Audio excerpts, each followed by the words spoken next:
If you own a Philips 2200 or 3200, stay with me because we are going to talk about the best settings for those machines. Whether you just got the machine or you want to optimize the extraction of your coffee, you are at the right place. Hi, my name is Colin and you are on Caffelista, the channel to learn everything about coffee. In this video, I'll show you how to adjust the grind size, to adjust the best temperature, what is the proper dose for a good espresso, how to get the most of your machine. And I'll also share some tips to avoid the most common mistakes and maximize the quality of your cup. Let's dive into the best settings for your Philips automatic coffee machine. Before diving in, I need to warn you. All the settings I'm going to talk about today can vary depending on your machine and coffee. Even between two Philips 3200, you might find small differences. The grinder position, for example, can be slightly different from one machine to another. And most importantly, never forget that the coffee you use is the foundation of everything. The best settings in the world won't turn bad coffee into a good espresso. But the tips you'll find here will help you perfectly adjust your machine. Our goal here is a proper espresso. So what exactly are we looking for? We want an espresso that flows slowly but without dripping, without rushing. Why? Because if it flows too quickly, the water doesn't have time to properly extract all the coffee compounds, resulting in an acidic, under-extracted and not so pleasant coffee. But if it flows too slowly, we risk getting too much bitterness. So it's all about balance. The first crucial setting here is temperature. On the Philips, it's pretty simple.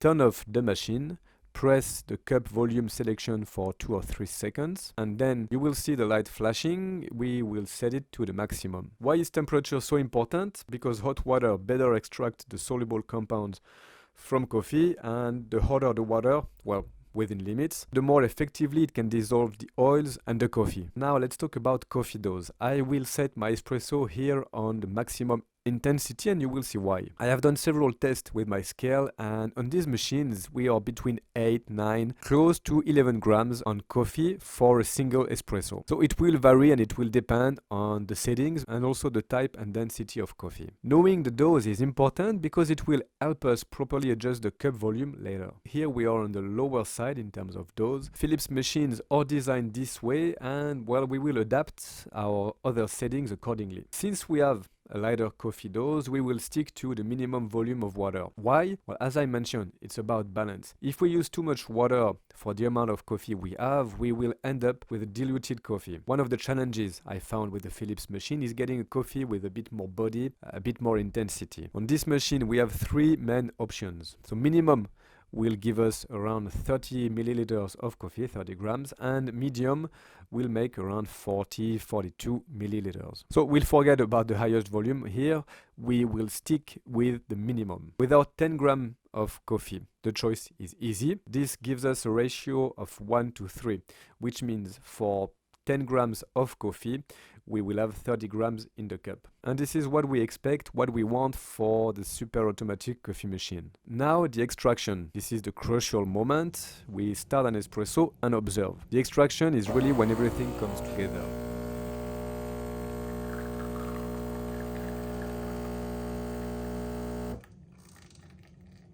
On my machine, I found it flows a bit too quickly. If that happens to you too, it means water passes too easily through the coffee, not having enough time to properly extract our espresso. The solution, I'll set the grinder at this finest position. The finer the grind, when the longer water takes to pass through, allowing a better extraction. An important tip, never change the grinder position when it stops, always when it's running, to prevent damaging the grinder. So as you can see, it's still a bit quick, but here we have done the maximum possible. This will be our base for all the other drink. A simple but super effective trick: preheat your cup. Use the machine's hot water spout. Now it will take 10-30 seconds and it makes a real difference. The espresso comes out already at a good temperature, but if your cup is cold, it will absorb some of the heat. Now, if you're interested in a long coffee or Americano, here's my advice. Put hot water in your cup and add a single or a double espresso on top. Why? Because if you choose the long coffee and if you let the machine run more water through the coffee puck, you risk over extraction, which will give bitterness and an unbalanced coffee. This way,